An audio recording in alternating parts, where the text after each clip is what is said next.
Louvado seja o nosso Senhor, aleluia, glória a Jesus. Podem assentar-se, queridos. Você que está em casa, sente-se também, glória a Deus. Vamos abrir a palavra do Senhor nesta noite. Pegue a sua Bíblia. Se você está usando um smartphone, se você está usando um tablet, um computador, abra a sua Bíblia no Evangelho de Lucas. Lucas, capítulo de número 15. Evangelho de Lucas, capítulo de número 15.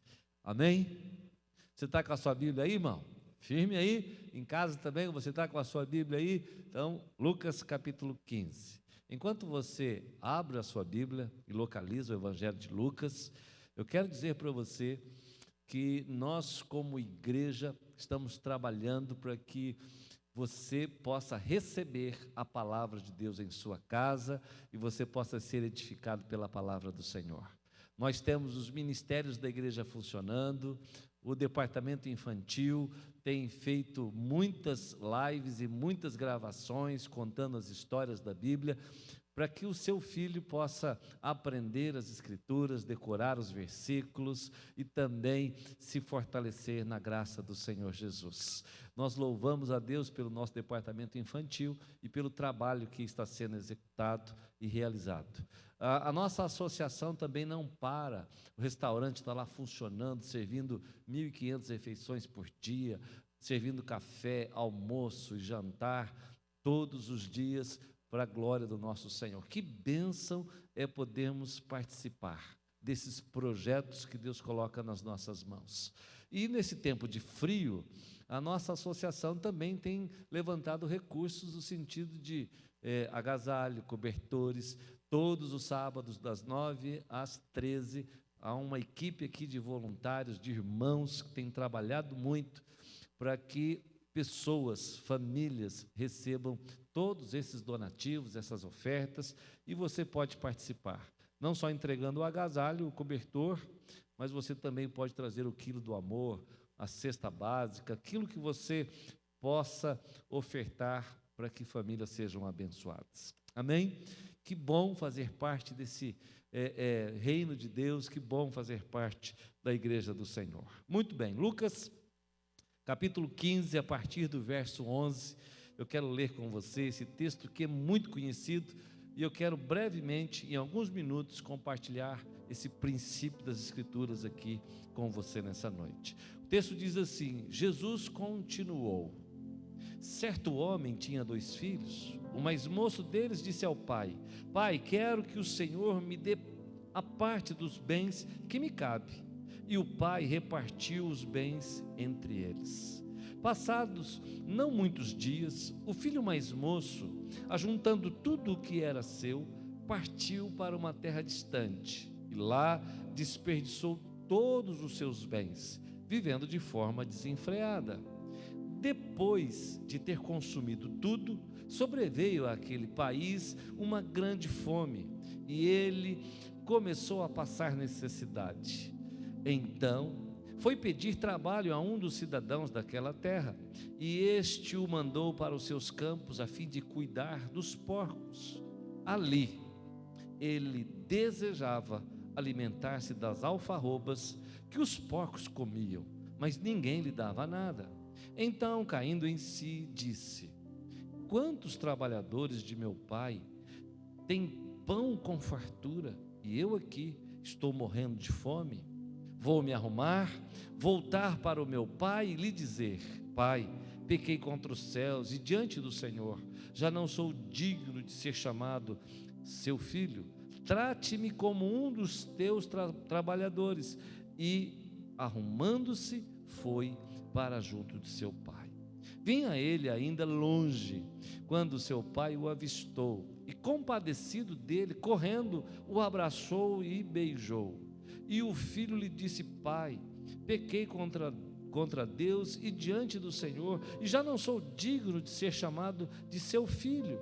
O pai, porém, disse aos seus servos: Tragam depressa a melhor roupa e vistam nele. Ponham um anel no dedo dele e sandálias nos pés. Tragam e matem o bezerro gordo. Vamos comer e festejar, porque este meu filho estava morto e reviveu, estava perdido e foi achado. E começaram a festejar. Ora, o filho mais velho estava no campo. Quando voltava, ao aproximar-se da casa, ouviu a música e as danças. Chamou um dos empregados e perguntou o que era aquilo. E ele informou: o seu irmão voltou, e por tê-lo recuperado com saúde, o seu pai mandou matar o bezerro gordo. O filho mais velho se indignou e não queria entrar. Saindo, porém, o pai procurava convencê-lo a entrar, mas ele respondeu ao seu pai: faz tantos anos que sirvo o Senhor e nunca transgredi um mandamento seu. Mas o Senhor nunca me deu um cabrito sequer para fazer uma festa com os meus amigos. Mas quando veio esse seu filho, que sumiu com os bens do Senhor, gastando tudo com prostitutas, o Senhor mandou matar o bezerro gordo para ele. Então o pai respondeu: meu filho, você sempre está comigo, tudo o que eu tenho é seu, mas era preciso festejar e alegrar-se, porque este seu irmão estava morto e reviveu, estava perdido e foi achado. Aleluia, louvado seja o Senhor, amém? Queridos, esse texto de Lucas capítulo 15, a parábola do filho pródigo, talvez seja um dos textos mais conhecidos por todos os cristãos e ao redor do mundo todo. Quem é que nunca ouviu falar da parábola do filho pródigo? Eu creio que todos já tenham ouvido muitas vezes falar desta parábola. Aqui há ricos ensinamentos. Aqui nesse texto nós encontramos tantas coisas lindas e maravilhosas, mas aqui nesse texto nós nos vemos também, porque nós estamos inseridos nesse texto. Esta parábola, ela fala muito a respeito do Pai, muito a respeito de Deus e muito acerca do seu grande amor, do seu imutável amor, do seu incansável amor por todos nós. Nesse texto eu quero destacar algumas coisas simples com vocês. Quero destacar também aqui não só o amor de Deus, mas a graça, a maravilhosa graça de Deus para comigo e para com você. A graça de Deus para com todos nós. Porque se nós vemos aqui o amor de Deus, e o amor de Deus está evidenciado aqui nesse texto, nessa parábola, nós vemos também a graça. E graça é o favor de Deus para conosco. Não há nada que nós possamos fazer hoje que Deus venha nos amar mais. E não há nada que nós venhamos fazer hoje que Deus venha nos amar menos. Deus nos ama porque Ele nos ama. Louvado seja o Senhor. Amém? Não é tão consolador saber que Deus nos ama apesar de nós? Apesar dos nossos erros, das nossas falhas, das nossas fraquezas, apesar dos nossos sentimentos, apesar da dureza do nosso coração, apesar de reações tão ruins que temos, apesar de ações tão feias que praticamos, Deus nos ama incondicionalmente. E aqui está a graça do Senhor, o favor de Deus para com você. Amém? Eu quero te dizer hoje de forma muito clara e enfática que você é amado e querido do Senhor. Você precisa saber disso, crer nisso, entender este amor de Deus. Ainda que só existisse você na face da terra, ainda assim, o amor do Pai traria Jesus à cruz para perdoar o seu pecado. Porque você é mais que especial, é super especial, porque Deus te ama incondicionalmente. E a graça de Deus, ela tem se manifestado na sua vida. Amém? Rapidamente, só para a gente entender aqui o contexto, há duas parábolas, há duas histórias antes, porque é uma parábola só. Jesus começa a contar esta parábola por uma razão.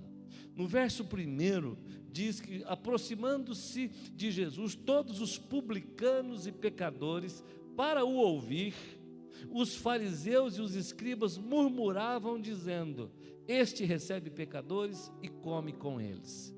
Por que é que Jesus conta esta parábola que fala de uma ovelha perdida, que fala de uma dracma perdida e que fala de um filho pródigo perdido?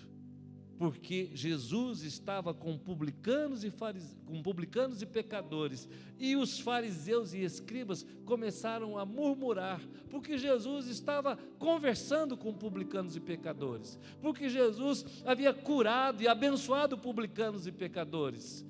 E os fariseus e escribas, eles não aceitavam de forma nenhuma que Deus pudesse amar e que os publicanos e pecadores pudessem ser perdoados. Então Jesus começa a contar esta parábola, que é dividida em 3 partes.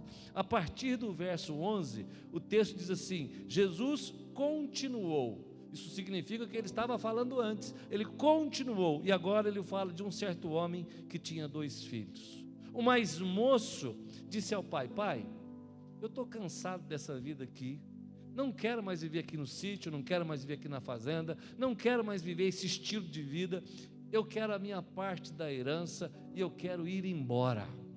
Eu quero viver a minha vida, eu quero curtir a minha vida, eu quero aproveitar a minha vida. Então dá-me a parte que me cabe e eu vou embora. A nossa cultura ocidental, ela é completamente diferente da cultura oriental e da cultura lá entre os povos árabes do Oriente Médio. Hoje ela é muito diferente. Nesse tempo ela ainda era mais diferente, ela tinha diferenças maiores. Na cultura patriarcal, o pai, ele não era questionado, ele não podia ser interrogado dessa forma como foi pelo filho. O filho mais moço ainda chega para o pai e diz: pai, eu quero a minha parte da herança. Era um desrespeito dizer isso ao pai e pedir isso ao pai.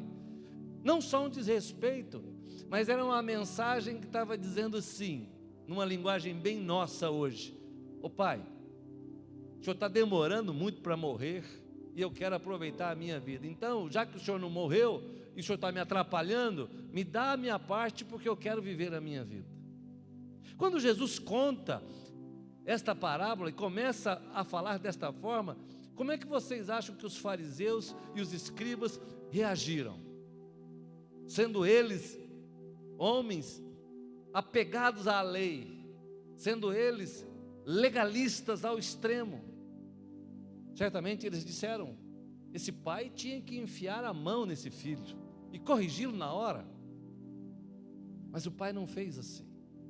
O texto diz que o pai pegou a parte dos filhos, tanto do mais novo como do mais velho. Veja o que está escrito aí no verso de número 12. O finalzinho do verso diz assim: e o pai repartiu os bens entre eles. O filho mais moço pediu a parte dele na herança, mas o irmão mais velho que ficou também recebeu a parte dele na herança. O texto diz que, passado não muitos dias, o filho mais moço saiu com tudo que era seu e foi viver a sua vida. Para encurtar a nossa história aqui hoje à noite, nós sabemos que ele desperdiçou tudo, que ele perdeu tudo, que ele gastou tudo. E a palavra pródigo significa exatamente isso: aquele que gasta, aquele que dissipa, aquele que esbanja. É interessante que nesse texto nós aprendemos que o filho mais moço, chamado de pródigo, desperdiçou todos os bens que o pai havia lhe dado e que era parte da sua herança. Ele depois voltou para casa arrependido, e o pai o recebeu, colocou sandálias nos pés, anel no dedo, roupa nova, e matou um bezerro. E o texto deixa claro aqui também, olha só, verso 23 diz: tragam e matem o bezerro gordo. Quando o filho volta, O pai não diz assim, pega lá um bezerro. Não, o pai diz, pega aquele bezerro cevado, dizem algumas versões. Aquele bezerro que está sendo preparado para o churrasco, para a festa. Tragam aquele bezerro que nós estamos cuidando dele para exatamente um dia como este. Tragam o bezerro gordo.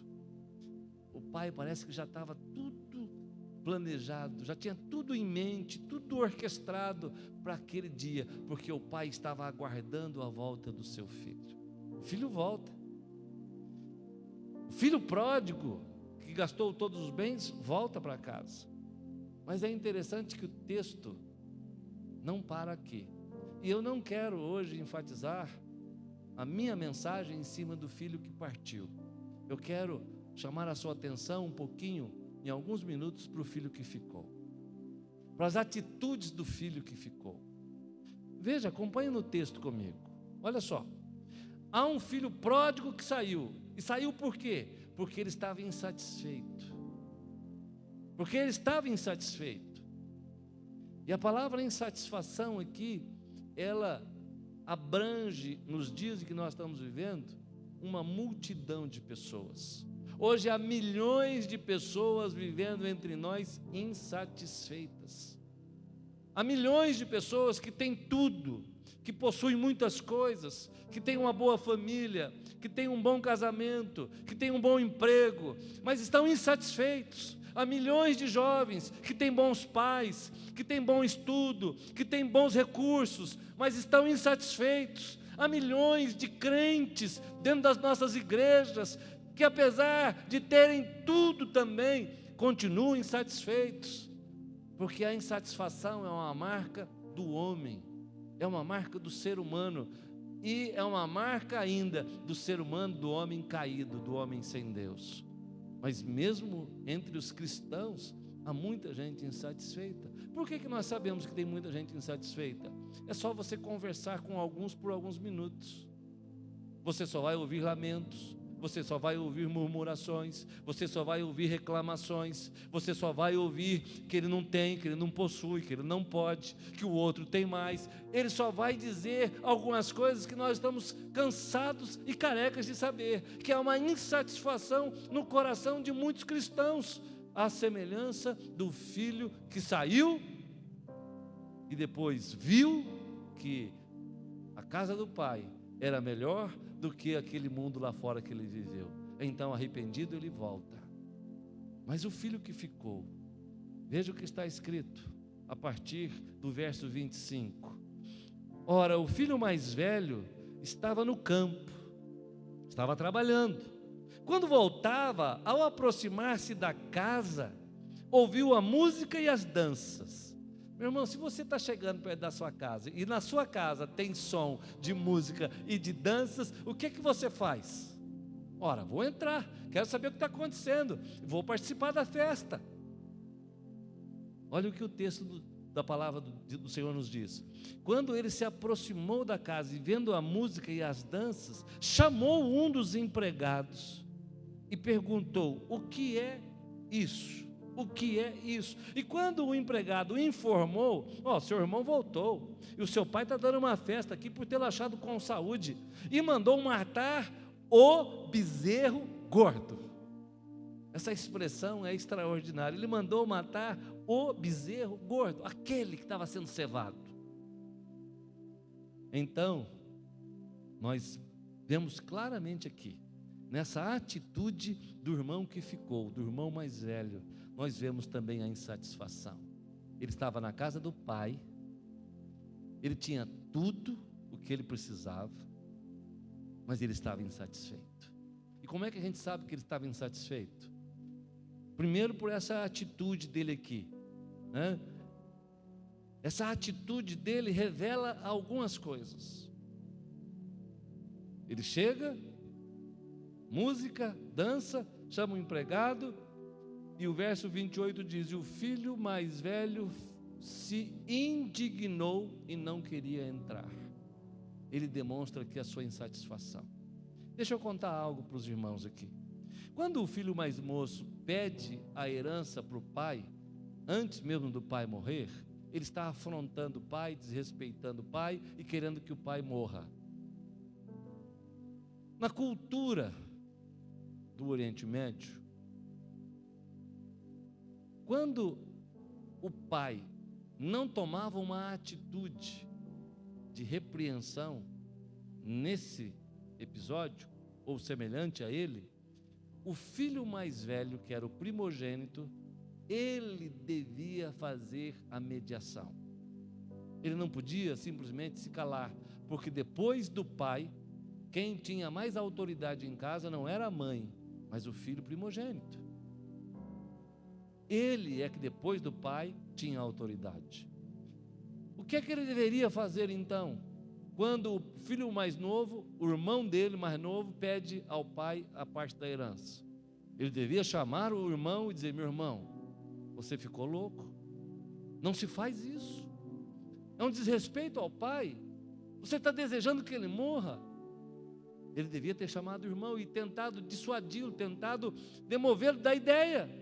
E ele devia ter chegado ao pai e consolado o pai, dizendo: pai, conversa com o meu irmão, ajeita isso.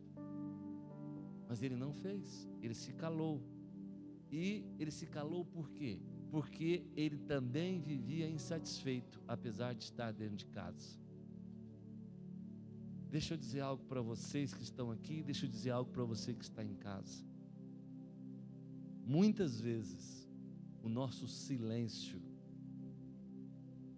e a nossa indiferença e a nossa falta de ações é pior do que falar, agir e se manifestar. Nem sempre o silêncio é bom. Muitas vezes o silêncio vai nos denunciar e falar também da nossa insatisfação. Tem muita gente que tem estado na casa de Deus por muitos anos, mas se sente insatisfeito, se sente injustiçado, se sente não amado, não especial.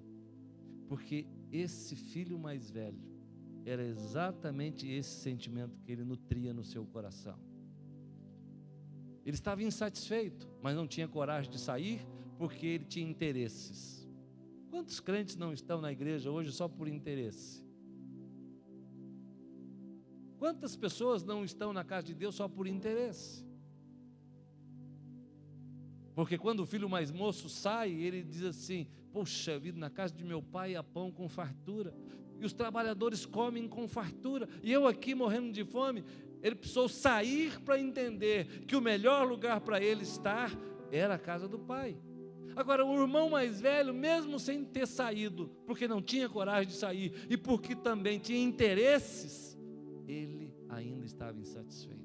E ele revela toda a sua insatisfação ao ficar calado, quando ele tinha que interceder, e ao se indignar, porque o irmão mais novo voltou. E então ele não quer entrar na casa para participar da festa. Olha o que diz o texto no verso de número 28 final. Saindo, porém, o pai procurava convencê-lo a entrar. O pai tem que deixar os convidados, o pai tem que deixar o filho. O pai vai lá fora e tenta convencer o filho mais velho a vir para a festa, para a celebração, porque o irmão voltou. Alguns estudiosos desse texto dizem que ele estava indignado porque ele se sentia injustiçado. E aí ele diz aqui, a partir do verso de número 29, ele diz: mas ele respondeu ao pai: faz tantos anos que o sirvo e nunca transgredi um mandamento seu. Mas o Senhor nunca me deu um cabrito sequer para fazer uma festa com os meus amigos. Ele diz: há tantos anos te sirvo. Como é que você tem servido a Deus? Como é que nós servimos ao Senhor?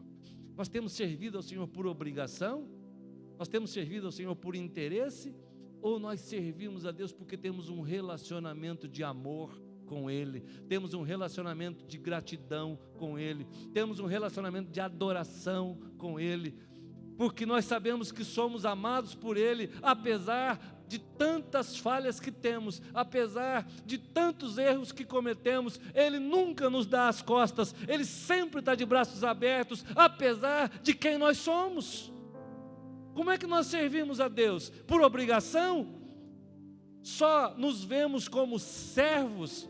Jesus, lá em João capítulo 15, verso 15, disse aos seus discípulos: já não vos chamo de servos, e sim de amigos, porque os servos não sabem o que o seu Senhor faz, mas vocês sabem quem eu sou e o que eu faço. Nós não somos servos em primeiro lugar, somos filhos, porque o servo não tem parte na herança, e o filho tem parte da herança. Nós somos filhos, portanto, nós não estamos aqui servindo a Deus por obrigação, nós estamos servindo a Deus por amor. Por amor, louvado seja o nosso Deus. Ele diz Pai. Aliás, ele não diz Pai, porque ele não chama o Pai de Pai. Só o mais moço que chama o Pai de Pai. E o Senhor nunca me deu um cabrito. O pai agora precisa ficar tentando convencê-lo a entrar para a festa.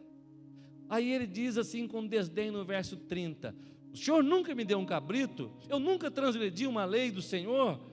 Aí o verso 30 ele diz, mas quando veio esse seu filho, que sumiu com seus bens, gastando tudo com prostitutas, o Senhor mandou matar. Qual é a expressão de novo que ele repete aqui? O Senhor mandou matar o bezerro gordo.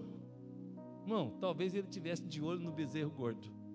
Talvez ele estivesse planejando alguma festa, alguma coisa com aquele bezerro. Ou talvez ele estivesse pensando, poxa, mas por que o meu pai está cevando tanto esse bezerro? Por que está cuidando tanto dele assim? Ele é especial. E quando esse seu filho chega, o Senhor mata o bezerro gordo. Eu estava de olho nele, o Senhor manda matar o bezerro gordo para ele, que gastou todos os seus bens, que dissipou com prostitutas. Como é que o Senhor faz um negócio desse? Eu nunca transgredi uma lei do Senhor. Irmãos, eu vou dizer de novo o que eu disse lá no início. Não há nada que nós possamos fazer que faça com que Deus nos ame mais.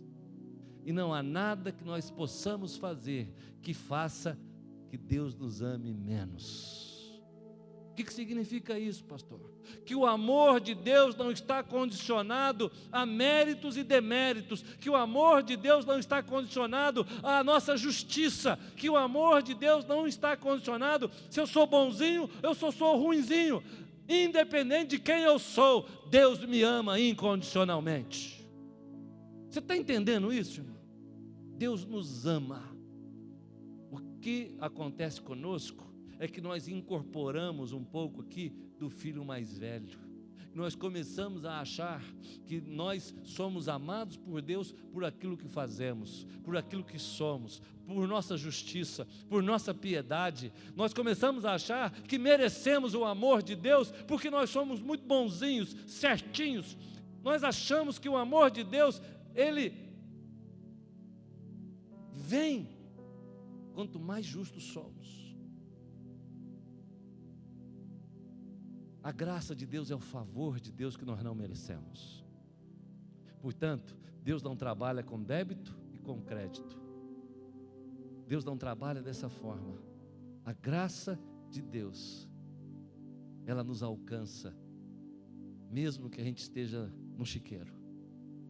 E a graça de Deus nos alcança, mesmo que a gente esteja dentro de casa. A graça de Deus é maior do que o nosso pecar. Esse texto traz revelações para a gente, que o pai depois diz para ele, olha, e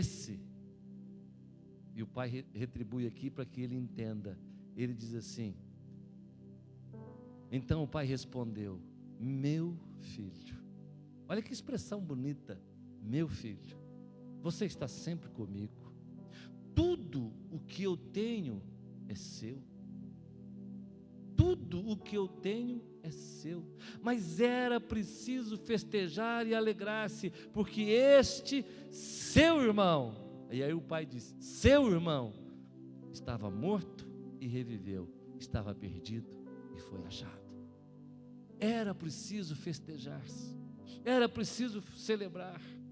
Quando você lê o capítulo todo, você observa que quando a dracma é achada, os anjos celebram a festa. E quando a ovelha é encontrada, a festa, a celebração. E o texto diz que há mais festa nos céus por um pecador que se arrepende do que por 99 justos. Oh, meu irmão, nós aprendemos aqui algo extraordinário. E eu quero encerrar para orar com você. Nós aprendemos que só há uma forma de nos relacionarmos com Deus. E não é pela religiosidade, não é por sermos religiosos. Só há uma forma de nos relacionarmos com Deus.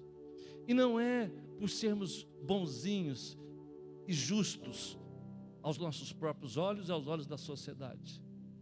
A única forma de nos relacionarmos com Deus é através do amor. O filho mais moço saiu de casa, dissipou tudo, gastou tudo, mas arrependido, voltou porque sabia que na casa do pai tinha tudo que ele precisava. E quando ele voltou, o pai colocou sandálias nos seus pés, roupa nova e limpa e anel no dedo. Mandou matar o bezerro gordo e fez uma festa. Olha só que extraordinário. O filho mais moço recebeu tudo isso. O filho mais velho não quis entrar em casa, não quis participar da festa, se sentiu injustiçado, ficou revoltado e indignado, e na sua insatisfação não tomou nenhuma atitude. O texto termina sem nós sabermos o que aconteceu com o filho mais velho. Nós sabemos o que aconteceu com o filho mais moço. Ele voltou para casa e o pai celebrou. O filho mais velho, revoltado e indignado, se sentindo injustiçado, ficou bravo. E a lição que nós aprendemos aqui é que há duas formas de nos relacionarmos com Deus e duas coisas que precisamos. Nos relacionamos com Deus por amor, e nós nos relacionamos com Deus através do arrependimento dos nossos pecados. O que o pai estava tentando ensinar aos filhos era que aquele que saiu precisava se arrepender, e aquele que ficou precisava aprender a amar e aprender a ser amado. Eu não sei qual dos dois você é hoje. Se você é o filho mais moço ou se você é o filho mais velho.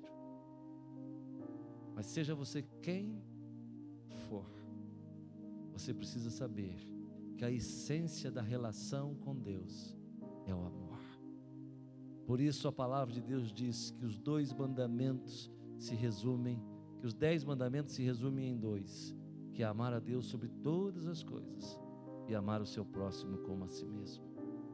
E é assim que nós devemos viver, amando a Deus e vivendo como filhos, não como empregados, não como escravos. Viva como filho e desfrute do amor do Pai. Vamos orar? Você pode curvar a sua cabeça comigo, por gentileza? Nós vamos orar ao Senhor. Eu quero orar com você. Enquanto nós cantamos um pedacinho dessa canção, eu quero dar esse minutinho para que você possa curvar-se diante de Deus e falar com Ele. E depois eu quero orar por você. Oh, impressionante, infinito e ousado amor de Deus. Oh, que deixa as 99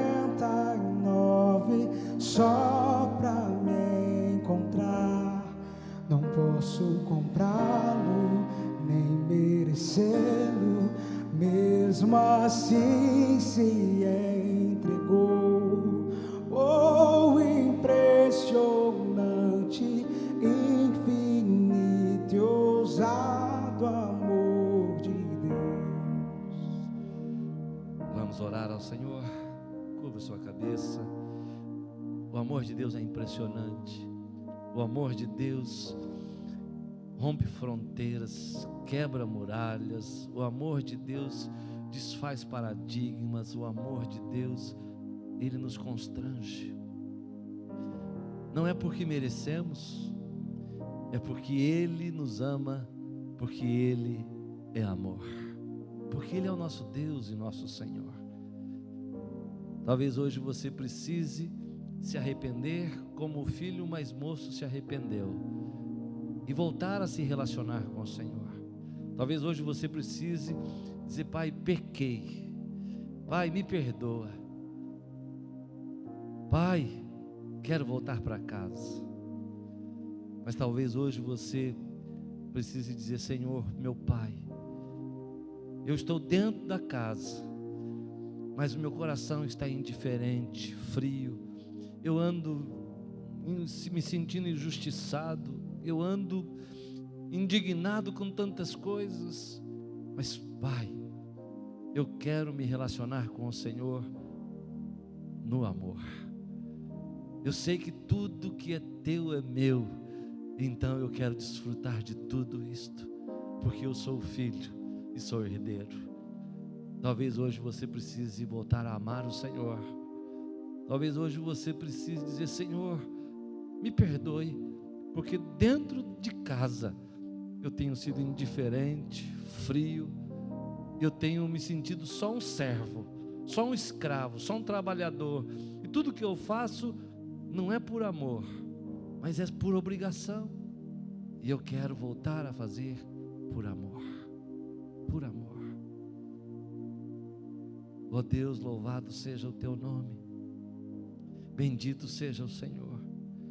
Ó Pai, nós nos identificamos com o filho mais moço e com o filho mais velho, e nós queremos pedir hoje que o Senhor nos perdoe, que o Senhor nos purifique, que o Senhor nos anime, que o Senhor nos encoraje, que o Senhor nos dê vigor, que o Senhor nos dê forças, que o Senhor nos dê sabedoria, que o Senhor nos dê discernimento. Pai, nós queremos hoje te amar, mais do que qualquer outra coisa. Nós queremos te amar, queremos conhecer o Senhor na intimidade, queremos conhecer os teus planos para a nossa vida, queremos conhecer os teus planos para a sociedade, queremos conhecer e conhecer mais do Senhor e mais do teu amor. Queremos nos relacionar com o Senhor, sabendo que somos filhos, e que somos filhos por tua graça, por teu favor. Pai, abençoa cada um dos teus filhos aqui, e todos aqueles que nos assistem, nos ouvem, e que, ó Deus, hoje seja uma noite especial para cada um de nós. Nós oramos e abençoamos os teus filhos, em nome do Rei Jesus. Amém e amém.